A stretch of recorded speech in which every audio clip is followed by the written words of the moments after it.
Bueno, vamos a comenzar. Buenas tardes a todos. Bienvenidos a los seminarios institucionales del CIVIC en nuestro ciclo Cuerpos Académicos. Hoy tenemos a un invitado de lujo. Todos nuestros invitados son de lujo, todos nuestros conferencistas.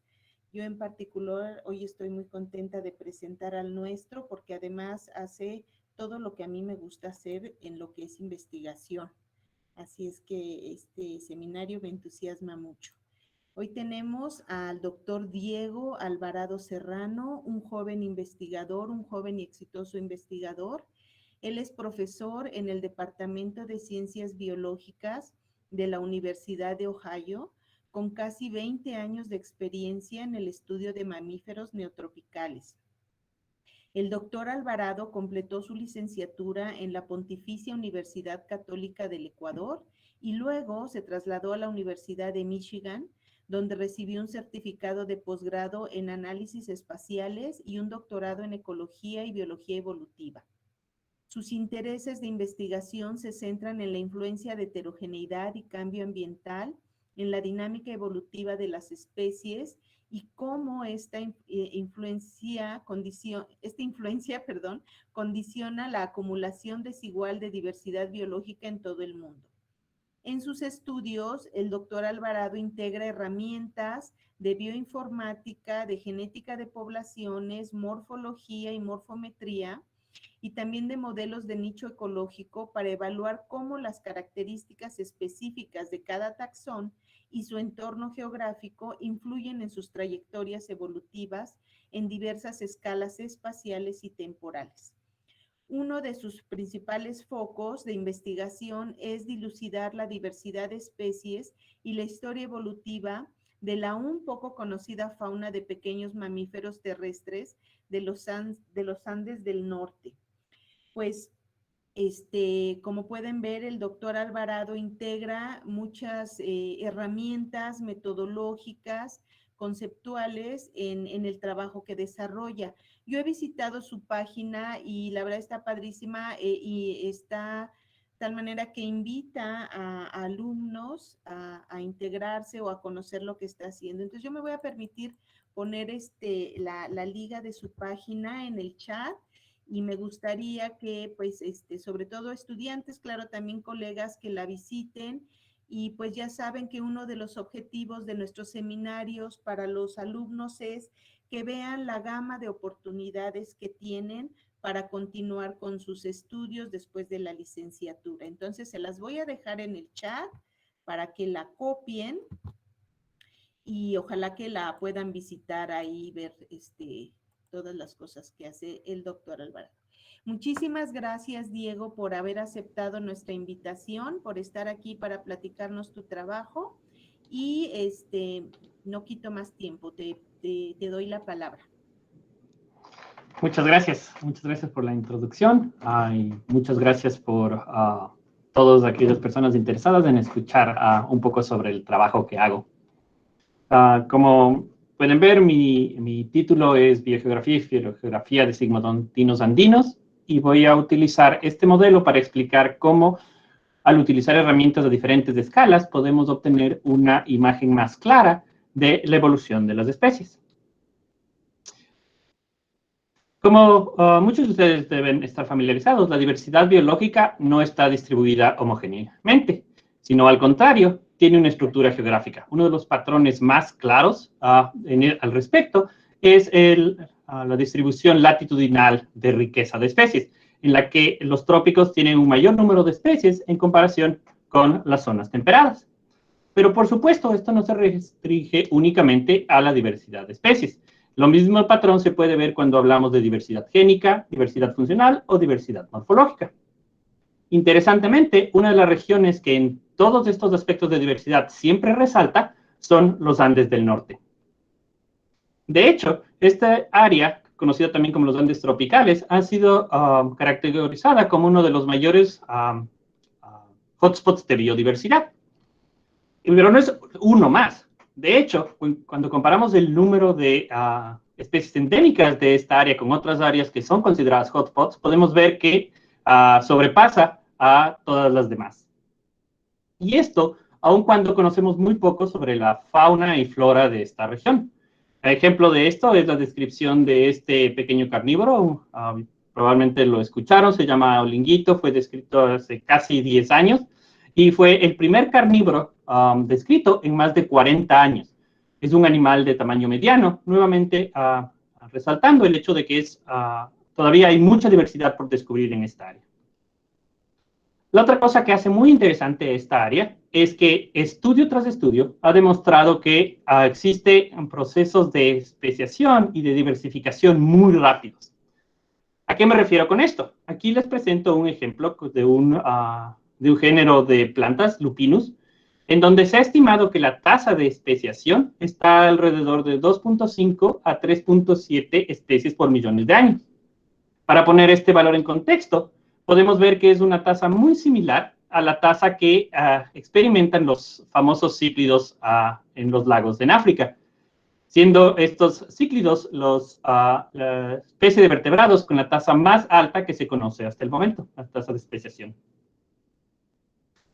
Y lo que hace aún más interesante todo esto es que esta enorme diversidad y altas tasas de diversificación son todas relativamente recientes.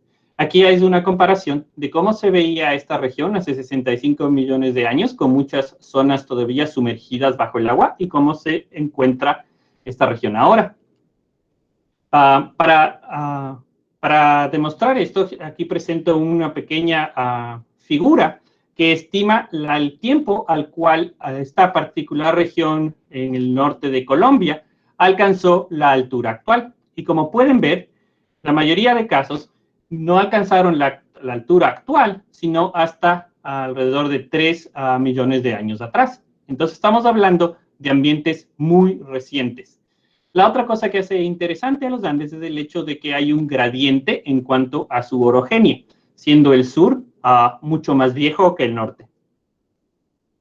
Entonces la pregunta es, siendo un ambiente tan joven, ¿qué procesos pueden explicar su gran diversidad y sus altas tasas de diversificación?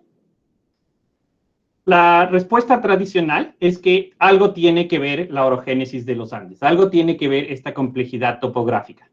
Y esto se puede ver en este trabajo de Rabeck y colaboradores, en donde lo que hicieron fue comparar la riqueza de especies de vertebrados en el eje Y con la complejidad topográfica. Y lo que se puede ver aquí es que esta región de los Andes sobrepasa a otras regiones en cuanto a cuán estrecha es su asociación con la complejidad topográfica. ¿Pero por qué nos interesa la complejidad topográfica? La idea aquí, o la hipótesis que podría explicar esta relación, es que el levantamiento de los Andes promueve estos procesos de diversificación y tasas de especiación aceleradas. ¿Cómo lo hace? Una posible explicación es que se dé a través de nuevas oportunidades ecológicas. Al levantarse estas montañas, obviamente cambiaron las condiciones climáticas y ambientales. Por ejemplo, aquí muestro datos de temperatura y precipitación, así como niveles de oxígeno, que son bastante más reducidos a mayor elevación, y la cantidad de radiación ultravioleta, que es mayor a mayor elevación. Todo esto, por supuesto, resulta en un sinnúmero de diferentes hábitats que constituyen estas montañas. La otra posibilidad es que el levantamiento de los Andes haya generado, a través de esta heterogeneidad ambiental, aislamiento de poblaciones. Para explicar aquí, incluyo un pequeño gráfico en donde tenemos dos poblaciones de ratones que están restringidas a los ambientes azules en mi pequeño dibujo. Y como podemos ver, debido a que los ambientes azules son relativamente menores en comparación con otros ambientes, hay una reducción del flujo génico de las poblaciones y la oportunidad de que con el tiempo lleguen a convertirse en distintas especies. Este proceso de aislamiento se cree que es particularmente importante en este periodo posterior a la elevación final de los Andes. Como les había dicho antes, se estima que alrededor de 2 a 3 millones de años los Andes alcanzaron la altura que tienen ahora, los Andes del norte, y es justo en el periodo en donde hay el fuerte impacto de las glaciaciones del Pleistoceno. El modelo se lo explica así. Aquí, en blanco, tenemos una especie hipotética que al levantarse los Andes tiene que extender su distribución y tiene que empezar a adaptarse a estas nuevas condiciones de altura. Una vez que empiezan los procesos de glaciación, hay una gran parte del ambiente que se vuelve inhóspito y la especie que mantenía originalmente una distribución continua se separa en dos diferentes poblaciones. Si estas poblaciones permanecen en aislamiento por suficiente tiempo, una vez que los glaciales se retiran, ya no pueden reproducirse entre sí y se convierten en nuevas especies. Este es el modelo clásico de cómo entendemos el impacto de las glaciaciones en los Andes. Entonces, mucha gente ha probado esto en grupos separados, pero no hay una idea general sobre cuán comunes son estos procesos. Y en particular, lo que a mí me interesa dentro de mi programa de investigación es cómo las idiosincrasias de cada linaje pueden afectar estos procesos. Para demostrar estos conceptos, como había mencionado, voy a ocupar a los sigmodontinos andinos y en particular preguntar qué tan importantes han sido estos procesos en la evolución de este grupo. Este es un esquema de lo que voy a hablar. Primero, brevemente voy a explicar lo que son los sigmodontinos para aquellos de ustedes que no los conocen. Luego voy a enfocarme en dos grandes capítulos. El uno en la primera parte enfocado en las oportunidades ecológicas, lo que recientemente expliqué, y en lo segundo enfocado en los cambios climáticos del Pleistoceno. Y finalmente voy a tomar un poco de tiempo para poner todo esto junto y decir cuáles son las implicaciones. Entonces empecemos con el sistema de estudio. Los sigmodontinos es el grupo de roedores más diverso de Sudamérica. Tiene una diversidad bastante grande en especies, así como de ecologías. Aquí tenemos algunos ejemplos. Por ejemplo, tenemos ratas pescadoras, tenemos otros que son omnívoros, tenemos aquellos que se especializan solo en insectos, tenemos animales que tienen un tipo de locomoción a nivel del suelo, mientras que tenemos otros animales que son mejores en trepar vegetación. Un caso curioso, por ejemplo, también tenemos el mamífero que ocupa el hábitat más alto de todas las especies. Es uno que fue recientemente descrito en un paper en el PNAS y este animal vive a una altura de 6.700 metros. Entonces, pueden imaginar la gran diversidad de especies que tenemos desde 0 metros hasta realmente el nivel de la nieve. En conjunto, todas las especies se han agrupado en alrededor de 400 especies y 9 tribus. Pero aquí quiero hacer hincapié el hecho de que estos datos vienen de la taxonomía en la que me estoy basando al momento, que es el último compendio sobre mamíferos de Sudamérica, de Patton 2015. Sin embargo, como había mencionado al comienzo, este es un área donde aún falta mucho por conocer y hay muchos cambios constantes. Por ejemplo, uno de los géneros que describimos junto a Guillermo de Lía es ahora considerado una nueva tribu. En realidad, ahora se consideran que hay 11 tribus. Este grupo se originó en Norteamérica y migró hacia Sudamérica antes de la formación del Canal de Panamá. Y siendo el primer fósil que se conoce de este grupo en Sudamérica, teniendo una edad de 4 millones de años. Sin embargo, los datos moleculares sugieren que el proceso fue muy anterior, migrando alrededor de 12 a 13 millones de años. Entonces, cuando los sigmodontinos migran a Sudamérica, se encuentran con esto. No se encuentran con los Andes que ahora conocemos, sino se encuentran con unos Andes del norte sumamente bajos, que están aislados del norte de Centroamérica y de Norteamérica por la falta de conexión continua en el Canal de Panamá, y todavía con estos sistemas lacustres ocupando gran parte de las laderas de los Andes. Entonces, este es un sistema que realmente nos permite explorar esta pregunta de cómo el cambio de la elevación de los Andes puede haber afectado su adaptación. Ellos llegan cuando los Andes están experimentando su proceso de rápida orogénesis, entonces se encuentran con este sinnúmero de nuevos hábitos que estaban previamente no ocupados. En particular, dentro de esta gran pregunta, la dividí en tres diferentes aspectos. La primera es, voy a probar la asociación entre la heterogeneidad ambiental y diversidad de sigmodontinos en los Andes. Como mostré anteriormente, en general los vertebrados muestran una asociación positiva entre el nivel de heterogeneidad topográfica y el número de especies.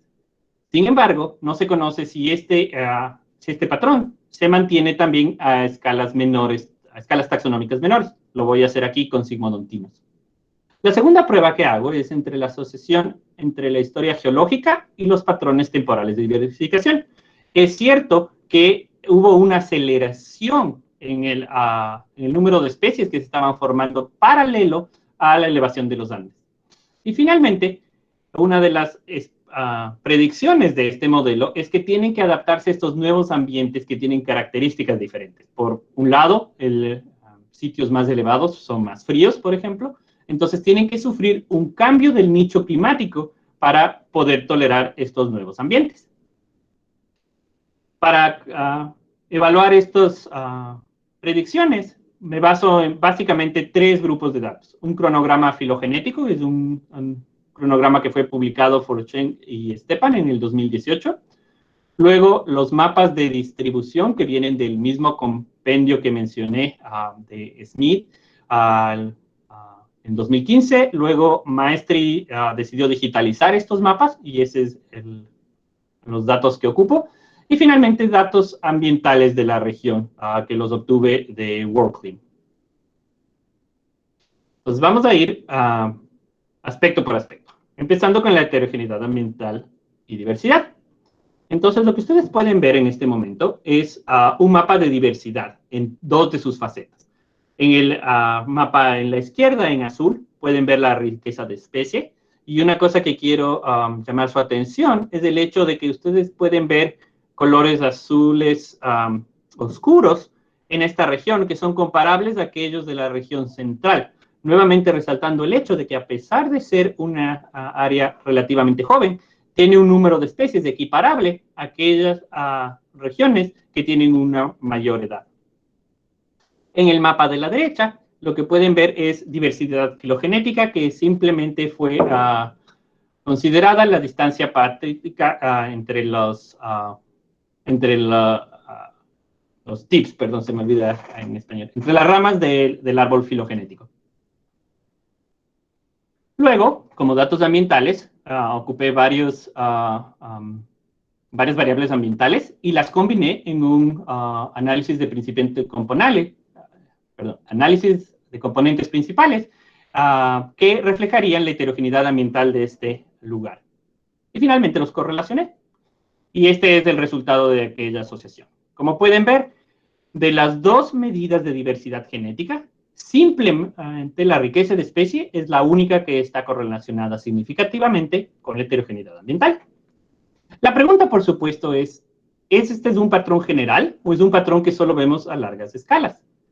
Así que repetí este análisis, esta vez enfocándome a una escala mucho menor, ocupando solo datos de las especies de Ecuador. Nuevamente tenemos riqueza de especies y diversidad filogenética. Y otra vez lo correlacionamos con heterogeneidad ambiental. Y los resultados son consistentes. Nuevamente, vemos un efecto positivo en el que a mayor heterogeneidad ambiental hay un mayor número de especies. Mientras que vemos que no hay efecto entre diversidad filogenética y heterogeneidad ambiental. Una pregunta que pueden tener es por qué aquí tenemos un rango de valores. Y es porque para asegurar la robustez de estos resultados, corrí diferentes modelos. Algunos probablemente están familiarizados, son unas regresiones lineales simples, pero otros son modelos más complejos que toman en cuenta el hecho de que los datos no son independientes uno de otro. La diversidad que encontramos, por decir, en este punto, va a ser muy similar a la diversidad que se encuentra al lado de él. Entonces, estos otros modelos me permiten corregir por esos posibles bias. Bueno, pasando al segundo aspecto, en este caso estamos viendo la relación entre la historia geológica y la diversificación. Para responder esto, para evaluar esta predicción, tomé ventaja del hecho que había mencionado anteriormente, en que los Andes del norte son relativamente recientes en comparación con los Andes centrales y los del sur.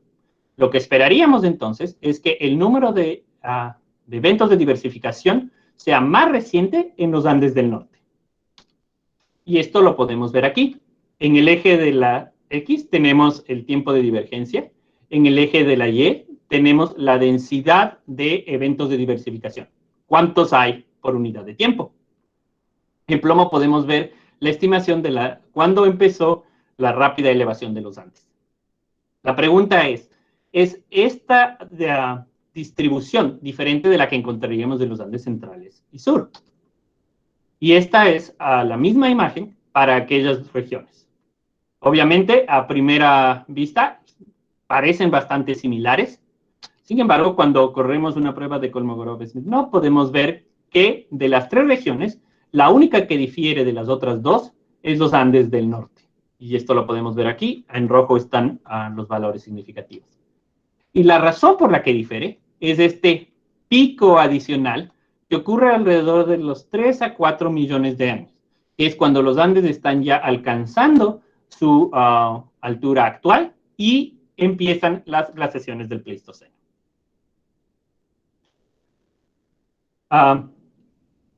Otra forma en que podemos ver esto es ver las tasas de diversificación. Y lo que este árbol filogenético muestra es cuántos eventos de diversificación hay por unidad de tiempo. Lo que esperaríamos de si los Andes fueron particularmente importantes es que durante el periodo de rápida elevación haya una aceleración en las tasas de diversificación, pero no es lo que vemos. Al contrario, vemos que desde que el grupo llegó a Sudamérica, observamos un declive en las tasas de especiación, habiendo una única excepción que corresponde a un género de sigmodontinos, que es el género Acodon. Es el único género que muestra una aceleración en las tasas de diversificación. Interesantemente, esta aceleración ocurre nuevamente al momento en que empiezan las glaciaciones del Pleistoceno. Y esto va a ser importante para la segunda parte de la charla. Finalmente, evaluando la historia geológica y las transiciones climáticas. Para hacer este análisis, lo que hice fue obtener datos de museo de distribución de cada especie y a partir de ella obtener cuáles son las condiciones de esas localidades. Eso nos da cuál es el rango de preferencia climática para la especie, en este caso mostrando el caso de precipitación. Luego, ocupando un modelo estadístico, se puede reconstruir cuáles eran las preferencias ancestrales de cada una de las especies. Y aquí muestro el ejemplo para la especie presente, así como dos de sus ancestros denotados por los números 2 y 3. La pregunta es, ¿ha habido un cambio en el nicho climático de la especie? Si ha habido un cambio climático, esperaríamos que las distribuciones fueran diferentes. Sin embargo, las pruebas muestran que no es el caso. No ha habido cambios significativos en las preferencias climáticas de la especie. Aquí lo estoy mostrando para una especie, lo podemos ver a lo largo del árbol, otras especies muestran el mismo patrón. Hay unas pocas excepciones que, si tienen interés, los puedo comentar luego, pero en general el patrón más común es este, en donde no ha habido un cambio significativo en el nicho de las especies. Y lo podemos ver a través de diferentes variables. Vimos precipitación, temperatura mínima o temperatura máxima. En todos los casos observamos el mismo patrón. Y también observamos si combinamos todas las variables y hacemos un análisis con todos ellos a la vez. Entonces, resumiendo esta parte de la charla, vemos que la riqueza de especies está positivamente asociada con la heterogeneidad de los Andes, como se ha observado en muchos otros grupos, y que esta relación es consistente a varias escalas geográficas. También vimos que hay una asociación parcial entre las tasas de diversificación y el levantamiento de los Andes, pero que realmente la aceleración es más reciente, ocurre con el inicio de las glaciaciones del Pleistoceno.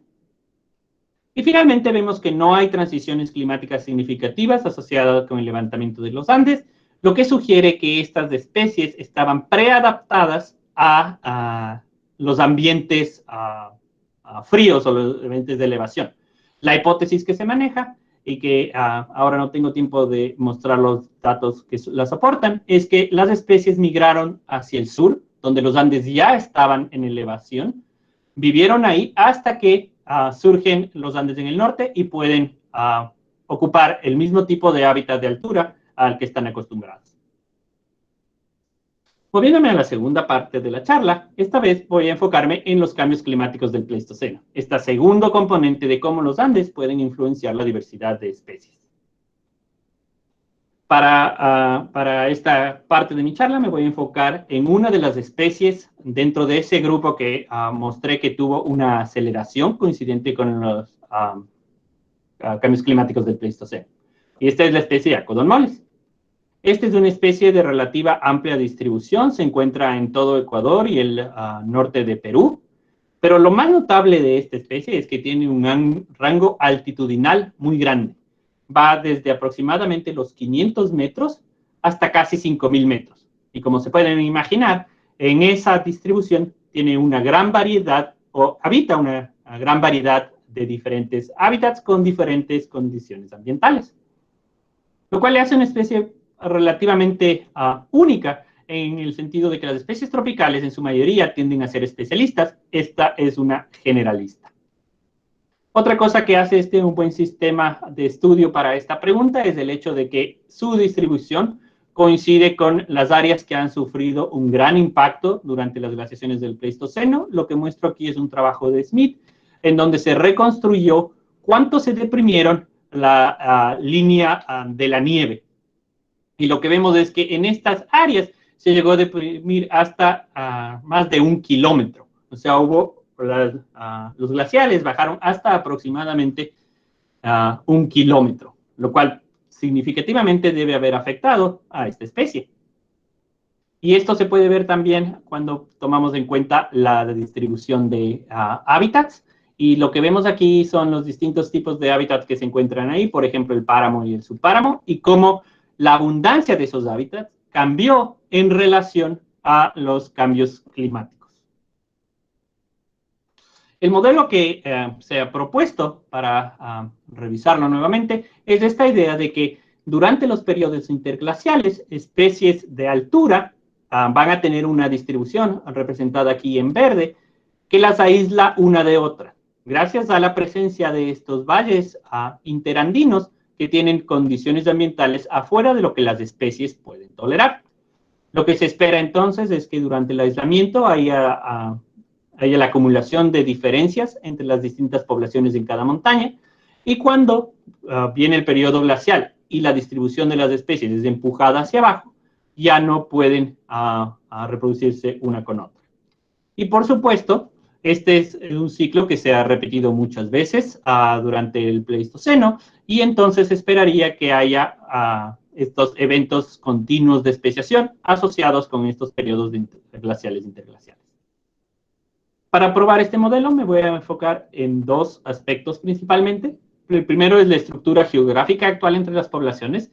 Es cierto que individuos en diferentes sistemas montañosos están aislados uno de otros. Esa es la primera pregunta. Y la segunda pregunta es sobre si un modelo demográfico de pulsaciones cíclicas se ajusta a lo que vemos en esta especie. Para responder estas dos preguntas, me basé en estos datos. El primero son datos de citocromo, de mitocondria, así como de secuenciamiento Next Generation Sequencing, en particular una técnica que se llama RAD-seq. Voy a usar también datos morfológicos, tanto craneales como externos, y finalmente datos de la distribución de la especie, tanto de colectas que yo he hecho como de varias visitas a museos. Vamos a empezar con la estructura geográfica poblacional. Aquí la pregunta es, ¿hay estructura geográfica como se esperaría si es que ha seguido este modelo de aislamiento durante periodos interglaciales? Y la respuesta es no realmente. Hay muy poca estructura. Lo que ustedes ven aquí es lo que se llama un haplotype network, que básicamente muestra diferentes haplotipos con diferentes colores o diferentes variantes del DNA, y la distancia entre cada círculo representa cuántos cambios ha habido. Es decir, si hay una mutación que lo separa, hay dos mutaciones o así. Y como pueden ver, realmente las distancias son muy cortas, todos se agrupan. Y la poca estructura geográfica que se observa no es en diferentes montañas, es una estructura geográfica latitudinal. Por supuesto, hay limitaciones al ocupar exclusivamente datos mitocondriales, así que amplié este trabajo para ocupar también estos datos de nueva generación, y este es el resultado que ven, es otra forma diferente de presentar la misma idea. Esto es lo que se conoce como una figura de estructura, y lo que podemos ver es que cuando hay estructura, cada uno de las barras representa un individuo. Esperaríamos que haya grupos de individuos que tienen un solo color. Por ejemplo, estos individuos solo azul, estos individuos solo rojo, estos individuos solo verde. Pero no es lo que vemos. Lo que vemos es que hay lo que se conoce como admixture. Hay un flujo génico entre las distintas poblaciones, por lo cual no se diferencian en distintos clústeres genéticos. Eso lo podemos también ver aquí con otro método, que es un método conocido como Trimix, en donde se reconstruye una filogenia, como lo harías normalmente, pero este programa permite además evidenciar posible flujo génico entre las distintas ramas de ese árbol. Y estas son representadas con estas flechas de color, en donde colores más intensos, más rojos, representan que ha habido un mayor flujo génico, y colores más amarillos representan un menor flujo génico. Como pueden ver, prácticamente entre todas las ramas del árbol ha habido flujo génico, de nuevo resaltando el hecho de que independientemente de dónde se encuentran ubicadas geográficamente, hay flujo génico entre ellas. No hay aislamiento como predice el modelo. Puede ser que solo en genética se ve este patrón. Decidimos probar esto también con datos morfológicos. Aquí lo que ven tomé una serie de medidas lineales del cráneo de distintas poblaciones de la especie, nuevamente para ver si había algún patrón de estructura. Y lo que se observa es que no. Hay un sobrelapamiento entre las poblaciones de distintos orígenes geográficos. Lo mismo puede ser visto si en vez de morfometría lineal ocupamos morfología geométrica y se observa nuevamente el mismo patrón. No hay estructura entre las poblaciones que ocupan distintas regiones. Y finalmente, hicimos un análisis similar tratando de ver si hay estructura en otras posibles caracteres. En este caso en particular, voy a hablarles del color del pelaje. Como ustedes pueden ver, esos tres individuos que se muestran en su pantalla son todos miembros de la misma especie, Arachnodon mollis, pero tienen colores muy diferentes entre sí. La idea era que tal vez, dado estas diferencias de ambiente, por ejemplo, la cantidad de vegetación a nivel a mayor altitud, la cantidad de vegetación arbórea se reduce y se convierte más en gramíneas y pastos, o la exposición a radiación ultravioleta puede influenciar la coloración entre las distintas poblaciones. Para hacer esto, tomamos fotografías de los animales estandarizadas con una escala de color, y luego, a través de un proceso bioinformático, analizamos los patrones de color de cada celda dentro de nuestra fotografía. Y estas fotografías fueron tomadas en lugares específicos que hacía comparable entre los distintos animales. Cuando analizamos este resultado con un análisis de componentes principales, nuevamente vemos que no hay estructura. Los distintos grupos representados por distintos colores las distintas poblaciones no tienen estructura. Es decir, hay diferencias que no son mantenidas en el tiempo. Se puede ver tal vez una mayor frecuencia en cierta población de una coloración y unas generaciones después hay un cambio. Esto también se puede ver si es que vemos en otro análisis. Este es un análisis de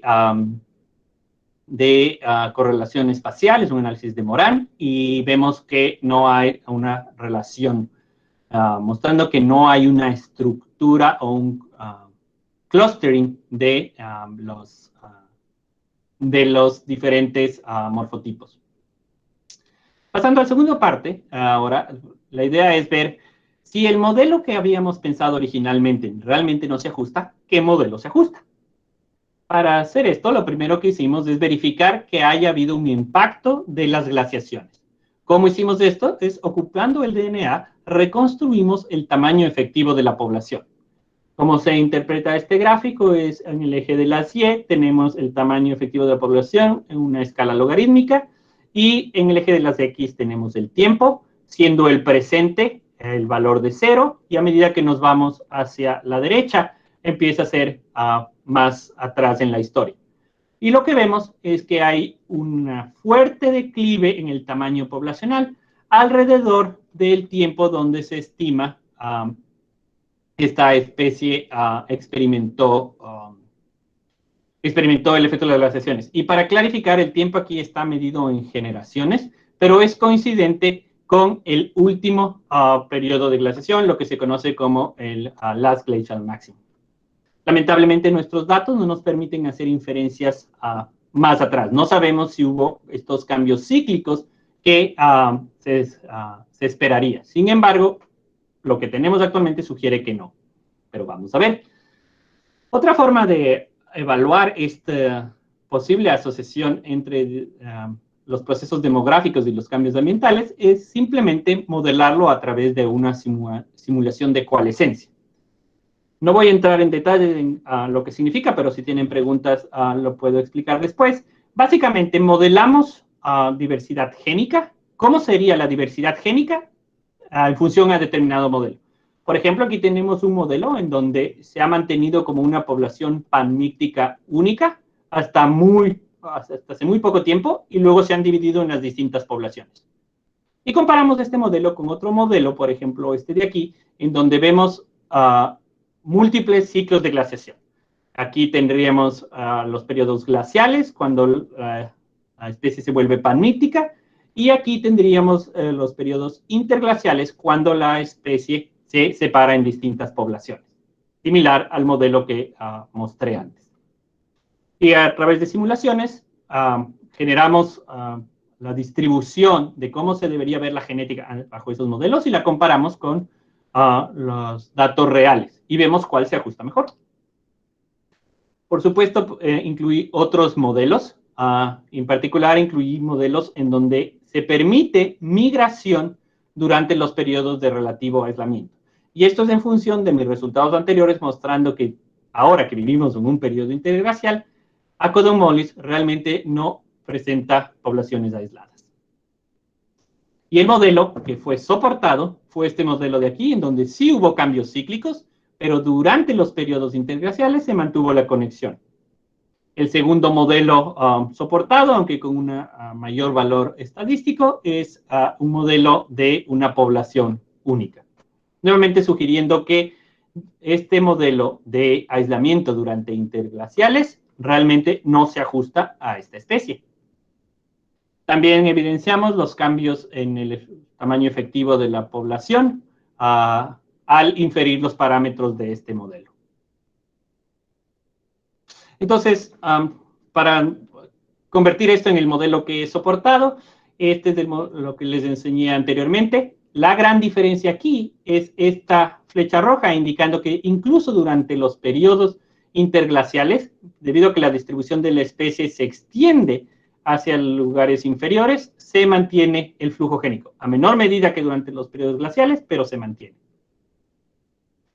Entonces, resumiendo, vemos que a pesar de existir amplia variación intraespecífica, esta no está estructurada geográficamente, y también que hay un ajuste parcial a un modelo demográfico de pulsaciones cíclicas con limitado aislamiento durante periodos interglaciales.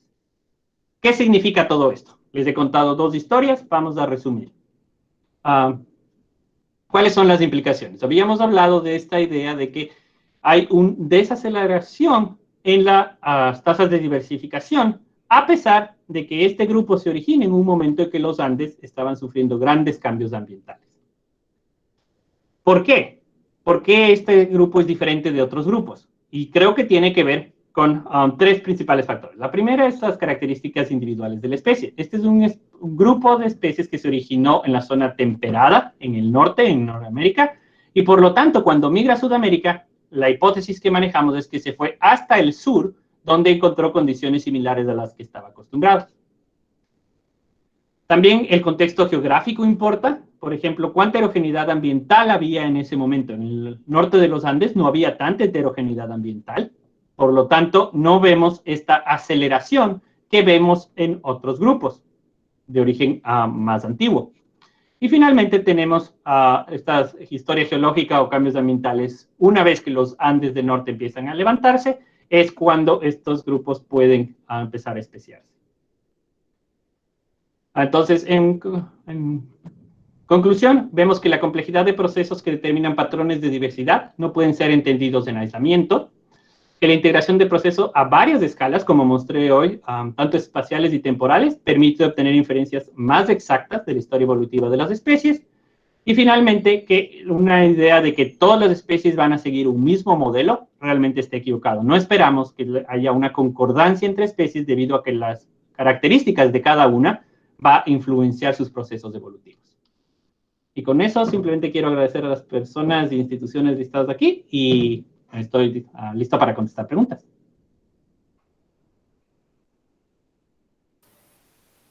Muchas gracias, Diego. Pues adelante, ¿quién dice yo? Pueden alzar su manita, pueden escribir la pregunta en el chat, como ustedes deseen.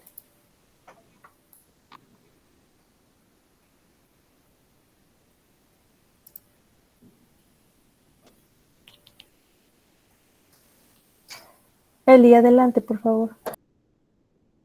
Gracias, Cris. A veces nuestros alumnos son tímidos, ojalá que se animen a preguntar. Cualquier pregunta es buena. Mientras se animan, voy a hacer yo una.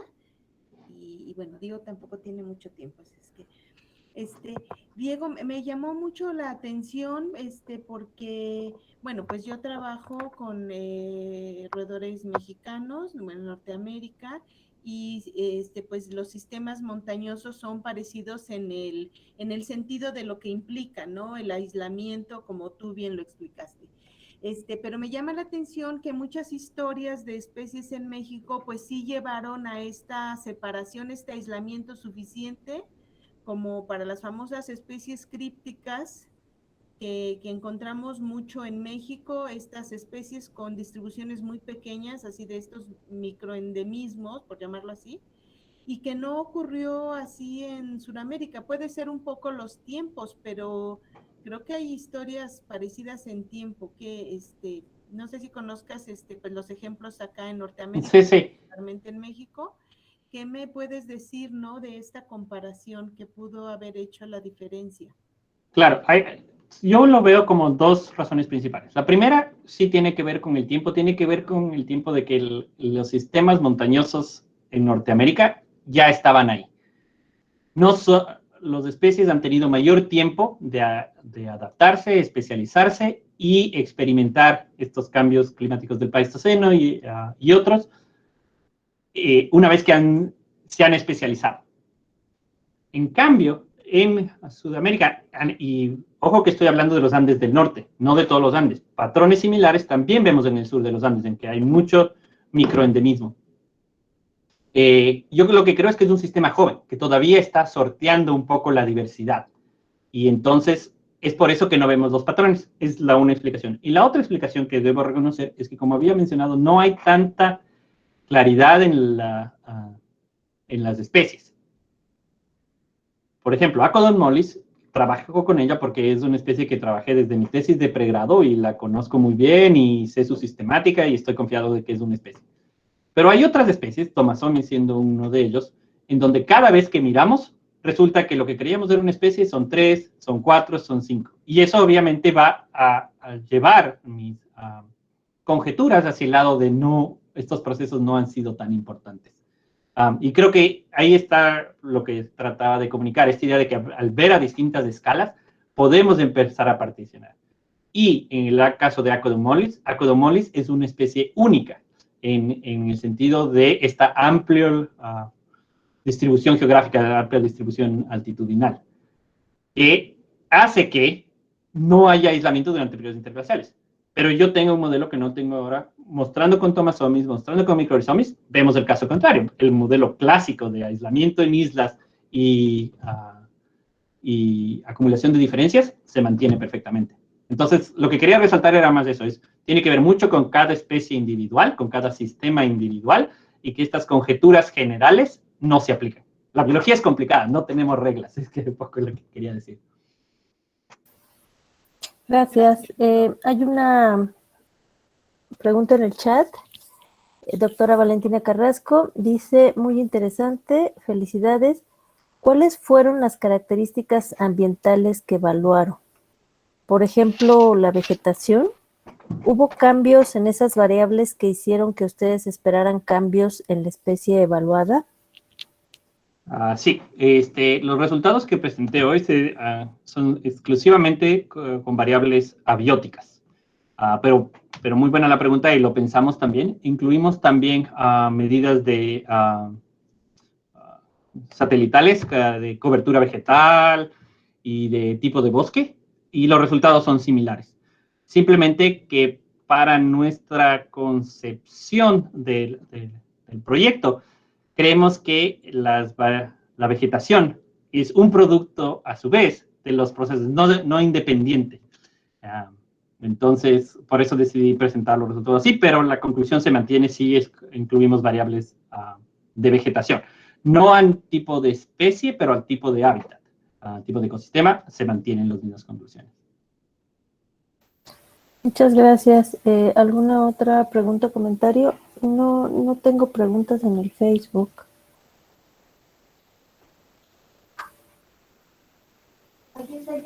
Aprovechen porque el doctor Diego ya se tiene que ir.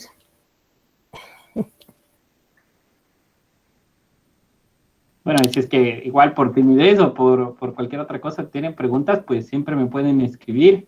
Ahí en la página web está todo mi contactos y pues con gusto.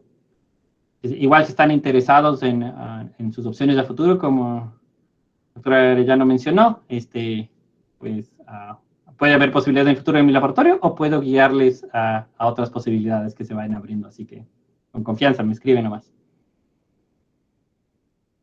Diego, seguramente te vamos a tomar la palabra para que colabores con nuestra maestría. Ya hay una pregunta, así es que me voy a callar para aprovecharla.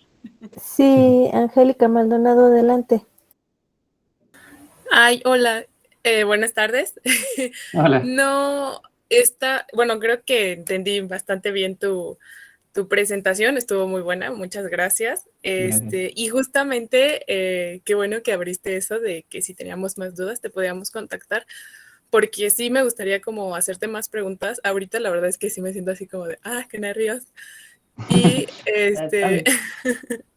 y también me interesaría mucho en un futuro pues poder ver si puedo como estar ahí de pupila en el laboratorio ayudando o algo, porque, ay, no sé, como que me gusta mucho esto. Sí, seguro, posibilidades hay, no, son limitadas, pero siempre hay como darle la vuelta y pues si te interesa podemos pensar en algo, sea aquí o sea con algún colega. Ay, sí, estaría súper bien. Muchas gracias. Muchas gracias, Diego. Nada.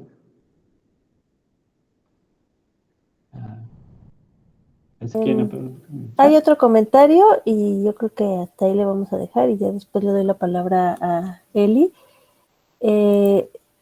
Dice, ¿podríamos hacer una evaluación cómo está para planificar dónde hacer restauración, tomando en cuenta cómo cambiará el clima para saber dónde deben hacerse las plantaciones?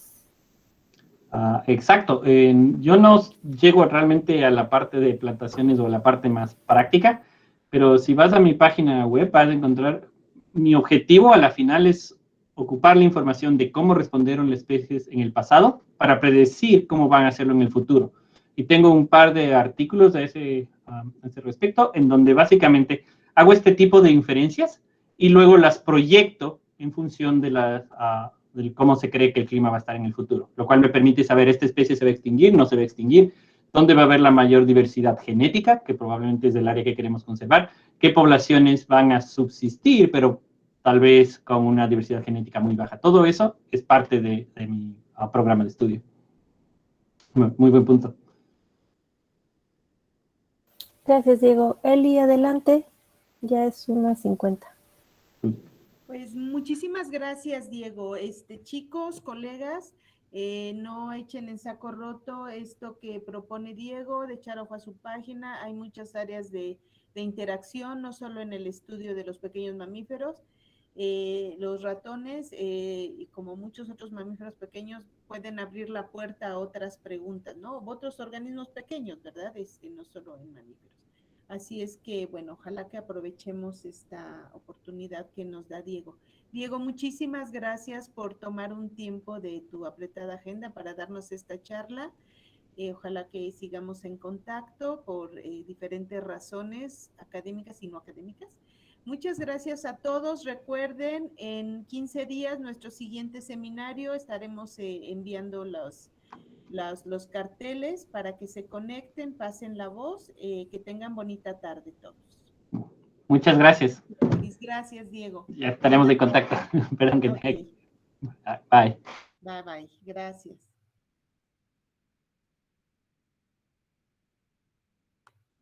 Muchas gracias e igualmente, Elizabeth. Hasta luego. Bye, Angélica. Gracias a ti. Gracias, buena tarde.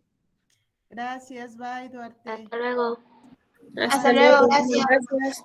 Adiós. Gracias, gracias.